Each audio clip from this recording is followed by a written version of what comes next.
Friends, last में हमने 9th class का फर्स्ट चैप्टर हमने डिस्कस कर लिया था, मैटर्स इन आवर सराउंडिंग। ठीक है, पूरा चैप्टर हमने पूरा उसको डिटेल में डिस्कस कर लिया था। ठीक है, एनसीईआरटी के क्वेश्चन हमने डिस्कस कर लिए थे। ठीक है, उसके बाद हमारा क्या आता है, एनटीएससी के प्रीवियस ईयर क्वेश्चंस हमने डिस्कस करने हैं। किसके? On the basis of chapter 1 matters in our surrounding. Last year में एनटीएससी क्वेश्चंस कौन कौन से पूछे गए हैं, प्रीवियस ईयर में कौन कौन से क्वेश्चन पूछे गए हैं, वो डिस्कस करते हैं। ठीक है, पहला क्वेश्चन लेते हैं, high melting point of a compound indicate. ठीक है, ये लास्ट ईयर में क्वेश्चन, लास्ट ईयर ये पूछा गया क्वेश्चन, प्रीवियस ईयर का क्वेश्चन है। High melting point of a compound indicates, options दे रखे हैं, strong intermolecular forces, kinetic energy of the molecule is more, speed of the molecule is more, और compound can diffuse easily. High melting point, किसका melting point है वो high होगा भाई, किसका मेल्टिंग पॉइंट हाई होगा, जिसका इंटरमोलिकुलर फोर्स ऑफ अट्रैक्शन जितना ज्यादा होगा उसको उतना ही तो मेल्टिंग पॉइंट हाई होगा। मेल्टिंग पॉइंट का मतलब क्या बताया था, जब आपका सॉलिड है लिक्विड में कन्वर्ट होना स्टार्ट होता है उसको मेल्टिंग पॉइंट होता है। तो सॉलिड को लिक्विड में कन्वर्ट होने के लिए उसको मेल्ट करना जरूरी होगा, तभी तो सॉलिड किस में कन्वर्ट होगा, मेल्ट। तो सॉलिड में इंटरमोलिकुलर फोर्स ऑफ अट्रैक्शन क्या होता है, बहुत ही ज्यादा होता है। सॉलिड में इंटरमोलिकुलर फोर्स ऑफ अट्रैक्शन क्या होता है, बहुत ही ज्यादा होता है। ठीक है, इसलिए उसका मेल्टिंग पॉइंट भी क्या होता है, बहुत ही ज्यादा होता है। तो स्ट्रॉन्ग इंटरमोलिकुलर फोर्स ऑफ, ये बात क्या है, बिल्कुल सही है, जितना ज्यादा strong intermolecular force of attraction होगा उतना ही ज्यादा उसका मेल्टिंग पॉइंट हाई होगा। ठीक है, तो इसका आंसर क्या हो जाएगा, फर्स्ट हो जाएगा। ठीक है, बाकी आंसर को भी चेक करके देखिए भाई, kinetic energy of the molecule is मोर, बिल्कुल नहीं भाई, काइनेटिक एनर्जी जितनी ज्यादा होगी, गैसेस के पार्टिकल्स होते हैं तो काइनेटिक एनर्जी उनकी ज्यादा होती है। ठीक है, तो उनका मेल्टिंग पॉइंट तो बहुत ही कम होता है, तो ये बात क्या होगी, गलत होगी। ठीक है, speed of the molecule is मोर, जितनी ज्यादा, वही स्पीड, एक बात से स्पीड और काइनेटिक एनर्जी बात एक ही है, तो ये भी आंसर क्या होगा, गलत हो गया। Compound can diffuse easily, diffuse का मतलब क्या होता है, दबाना। किसको दबा सकते हो, गैस को जल्दी दबा सकते हो, लिक्विड को या सॉलिड को, गैस को इजिली डिफ्यूज किया जा सकता है। तो गैस के तो क्या है, मेल्टिंग पॉइंट बहुत कम होता है। ठीक है, तो स्ट्रॉन्ग इंटरमोलिकुलर फोर्स, जितना ज्यादा स्ट्रॉन्ग, तो इसका आंसर क्या हो जाएगा, फर्स्ट हो जाएगा, स्ट्रॉन्ग इंटरमोलिकुलर फोर्सेस। जितना ज्यादा स्ट्रॉन्ग इंटरमोलिकुलर फोर्स होगा उतना ही ज्यादा आपका क्या होगा, हाई मेल्टिंग पॉइंट होगा। ठीक है जी, ये आपका प्रीवियस ईयर एनटीएससी को क्वेश्चंस में आया है ये क्वेश्चंस। ठीक है जी, नेक्स्ट क्वेश्चन देखिए, question number second, question number second देखिए, क्वेश्चन नंबर सेकंड देखिए, which one of the following is available, which one of the following, which one of the following is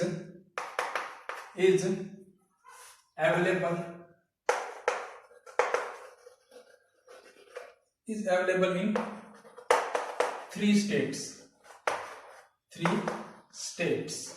ठीक है। फर्स्ट पेट्रोल, वाटर, सी होगा milk, और D होगा kerosene. बताओ भी, kerosene बताओ, which one of the following is available in 3 state. इन चार में से ऐसा कौन सा है जो कि आपको तीनों स्टेट में एग्जिस्ट कर सकता है। ऑब्वियसली भैया, आपको कितनी बार, बहुत बार बता चुका हूं कि वाटर है 0 डिग्री सेल्सियस पे दोनों स्टेट में एग्जिस्ट करता है।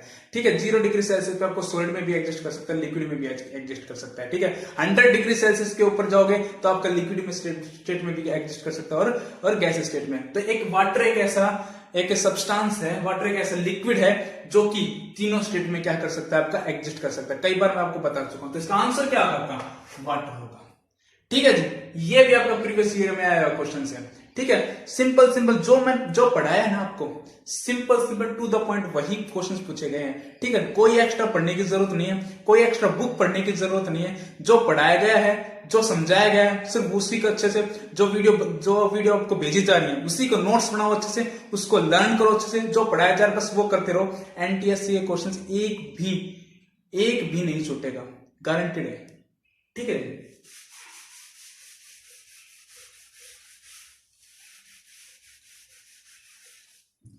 थर्ड क्वेश्चन देखिए, क्वेश्चन नंबर 3 देखिए, the latent heat of which of the following statement is not correct. Question में क्या कहा गया है, इस क्वेश्चन में कहा है कि which of the following statement is not correct, इनमें से कौन सी स्टेटमेंट करेक्ट नहीं है, गलत स्टेटमेंट बतानी है हमें इसमें से। ठीक है, कौन सी, क्या ध्यान से देखना, नॉट करेक्ट पूछा है, सबसे ज्यादा गलती इसी में होती है, क्योंकि हम क्या देते हैं, हमें इसमें से सही स्टेटमेंट को क्या देते हैं, टिक करके आते हैं, वो हमारा क्वेश्चन गलत हो जाता है। लेकिन यहाँ पे क्या पूछा है, विच इज नॉट करेक्ट नहीं है, वो पूछा है, ठीक है। The latent heat of vaporisation latent heat of fusion is 3.34 10⁵ joule पर किलोग्राम। ये स्टेटमेंट सही है, क्योंकि देखो लेटेंट हीट ऑफ फ्यूजन होती है जब भी आप सॉलिड से लिक्विड में जब कन्वर्ट करते हैं, तो उसके लिए जो हीट ऑफ फ्यूजन दी जाती है वो आपकी 3.34 10⁵ जूल पर किलोग्राम एनर्जी ही दी जाती है, तभी आपका सॉलिड है वो लिक्विड में कन्वर्ट होता है। सॉलिड लिक्विड में कन्वर्ट होता है, उसी प्रोसेस को क्या बोला जाता है, फ्यूजन प्रोसेस बोला जाता है, ठीक है जी। तो ये स्टेटमेंट क्या है, सही है। ये स्टेटमेंट क्या है, सही है। हमें कौन सी स्टेटमेंट करेक्ट करनी है, जो गलत स्टेटमेंट है, ठीक है। तो ये स्टेटमेंट तो सही है। दूसरा क्या है, temperature of the melting of ice, temperature of melting of ice does not rise even through the heat of the continuously supplied.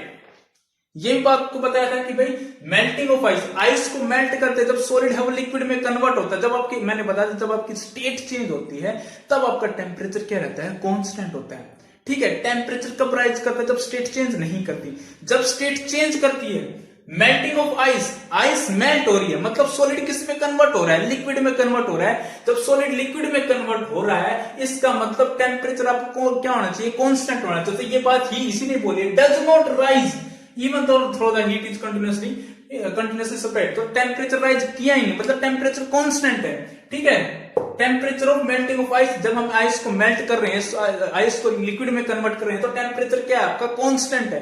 Temperature क्या है, कांस्टेंट। तो ये बात क्या है, बिल्कुल सत्य है, बिल्कुल क्या है, सही है, ठीक है। थर्ड देखिए, latent heat of vaporisation of water is 30.4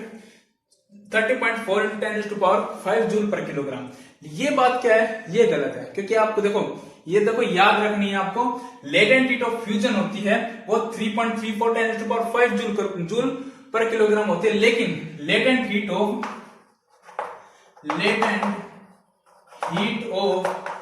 vaporisation होती है, ये याद रखना आपको, ये theoretical question. Latent heat of vaporisation होती है वो 22.5 ×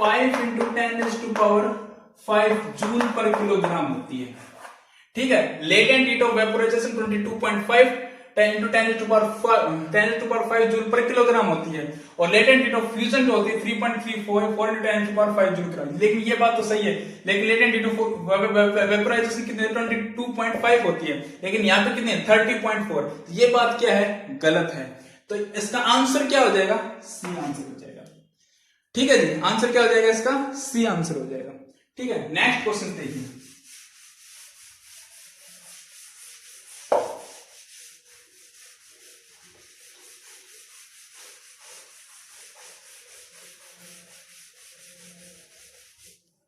नेक्स्ट क्वेश्चन देखिए, क्वेश्चंस क्या है, which one of the following set of phenomena would increase on raising the temperature, would increase the raising the temperature. इन चारों फिनोमिना में से ऐसा कौन सा फिनोमिना है जो टेम्परेचर को इंक्रीज करने से इंक्रीज होता है, टेम्परेचर को इंक्रीज करने से कौन सा फिनोमिना ऐसा जो इंक्रीज करता है। इवापोरेशन ऑफ द लिक्विड, भाई जितना ज्यादा टेम्परेचर को इंक्रीज करोगे तो वाटर क्या होगा, लिक्विड स्टेट से वेपर स्टेट में जाएगा। तो इवापोरेशन ऑफ द लिक्विड भी क्या होता है भाई, टेम्परेचर पे जितना ज्यादा टेम्परेचर इंक्रीज करोगे, इवापोरेशन ऑफ द लिक्विड उतना ही क्या होगा, हाई होगा। Second, sublimation of the solid. Sublimation क्या होता है, सॉलिड से लिक्विड में कन्वर्ट कर, सॉलिड से गैस में कन्वर्ट करना, सॉलिड से direct change of the solid into gas is called the sublimation. तो जितना ज्यादा टेम्परेचर इंक्रीज को वो भी सॉलिड से डायरेक्ट किसमें चेंज हो जाएगा, गैस में। तो ये भी आपका टेम्परेचर पे डिपेंड करता है। थर्ड है solubility of the solute in water. भाई solubility of the solute, solute क्या होता है, जो सब्सटेंस हम किसी लिक्विड के अंदर डाल रहे हैं, जो सब्सटेंस किसी लिक्विड के अंदर डाल उसी को क्या बोलते हैं हम, सॉल्यूट। कम मात्रा में होता है उसको बोलते हैं हम सॉल्यूट, ठीक है। तो solubility of the solute in water वो भी क्या करता है, टेम्परेचर इंक्रीज करता है। देखो आपने पानी के अंदर, वाटर के अंदर क्या डाल दिया, आपने चीनी डाल दी, ठीक है। आपने वाटर के अंदर क्या डाल दी, चीनी डाल दी, ठीक है। और उसको जल्दी से उसको क्या करना है, इसको डिसोल्व करना है, ठीक है। तो आपने वाटर के अंदर पानी के अंदर अपने चीनी डाल दिया और उसको गर्म कर दिया, तो जल्दी क्या हो जाएगी, डिसोल्व हो जाएगी, ठीक है। तो उसको गर्म किया ना, टेम्परेचर को इंक्रीज किया ना, तो टेम्परेचर को इंक्रीज करें तो भी सॉल्युबिलिटी क्या करेगी, वाटर के अंदर इंक्रीज करेगी। थर्ड, डी पॉइंट है solubility of the gases in water. Gases है इन वाटर के अंदर जो गैसेज होती है वो प्रेशर को इंक्रीज करने से ही, गैसेज को प्रेशर को इंक्रीज करने से ही आपकी वाटर के अंदर सोलिबिलिटी इंक्रीज करती है, ना कि टेम्परेचर को इंक्रीज करने से। टेम्परेचर को इंक्रीज करने से गैस के अंदर, गैस है वो गैस की जो सोलिबिलिटी है वाटर के अंदर क्या करती है, डिक्रीज करती है। प्रेशर को इंक्रीज करने से गैस की सोलिबिलिटी वाटर के अंदर इंक्रीज करती है। ठीक है, तो जितना ज्यादा हम प्रेशर को इंक्रीज करोगे ना, तभी गैस की जो सोलिबिलिटी है वाटर के अंदर वो इंक्रीज करेगी, ना कि टेम्परेचर को इंक्रीज करने से। अरे आपने कोल्ड ड्रिंक पी होगी, कोका कोला पी होगी, ठीक है, ऊपर से क्या होता है, सील पैक होती है। तो ऐसे आप जैसे आप उसको जैसे आप क्या करते हो, उसको खोलते हो की आवाज आती है, ठीक है, आवाज आती है ना, उसकी सीजनिंग की आवाज आती है, तो उसमें से कौन सी गैस निकलती है, कार्बन डाइऑक्साइड गैस निकलती है।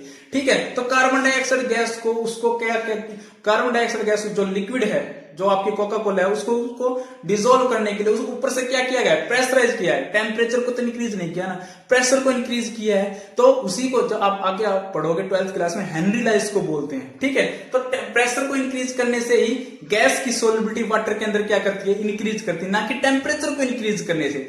ठीक है, तो ये पॉइंट क्या हो गया आपका, गलत हो गया।